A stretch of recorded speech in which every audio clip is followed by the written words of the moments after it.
திருப்பரங்குன்றம் தொகுதிக்கு உட்பட்ட 60 மற்றும் 94வது வார்டுகளில் மக்கள் பிரச்சினை மற்றும் எதிர்பார்ப்புகள் பற்றி எமது செய்தியாளர் சரவணன் தரும் தகவல்களை கேட்கலாம்.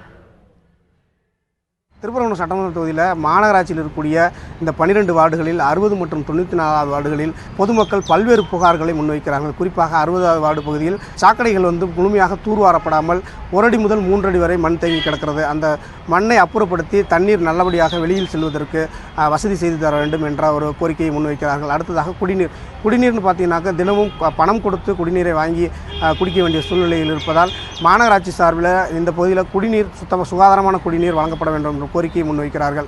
சாக்கடைகளை துப்புரப்படுத்துவது, தண்ணீர் குழாய் ரிப்பேர் ஆனால் பார்ப்பது, இவைகள் எல்லாம் ஒரு மாதத்துக்கு முன்னால் சொன்னால் கூட 1 மாதம் கழித்து கூட வருவதற்கான வாய்ப்புகள் மிகவும் குறைவு.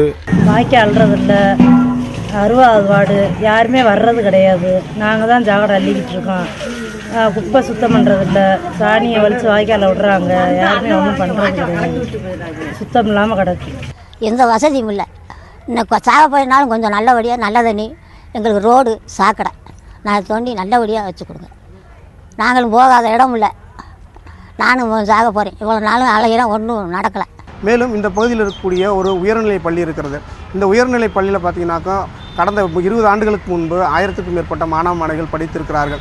தற்போது அதன் எண்ணிக்கை மிகவும் குறைவாக இருக்கிறது. இதற்கு காரணம் அந்த பள்ளியை தரம் உயர்த்தி மேல்நிலை பள்ளியாக தரம் உயர்த்தவில்லை என்ற ஒரு புகார் எழுகிறது. மதுரை மாவட்டத்தில் ஜல்லிக்கட்டுக்கு பெயர் போனது, அந்த ஜல்லிக்கட்டுக்கு பெயர் போனதில் முதல் ஜல்லிக்கட்டு என்பது அவனியாபுரம் பகுதியில் தான் நடக்கும். அந்த பகுதியில் தற்போது கடந்த 2 வருடங்களாக ஜல்லிக்கட்டு போட்டியானது நடைபெறவில்லை. இந்த ஜல்லிக்கட்டு போட்டியை நடத்துவதற்கு மாநில அரசிடம் மற்றும் சட்டமன்றத்திலும் ஒரு அழுத்தம் கொடுத்து பேசக்கூடிய ஒரு சட்டமன்ற உறுப்பினர் தங்களுக்கு வர வேண்டும் என்ற ஒரு எண்ணத்தை அவர்கள் வெளிப்படுத்துகிறார்கள்.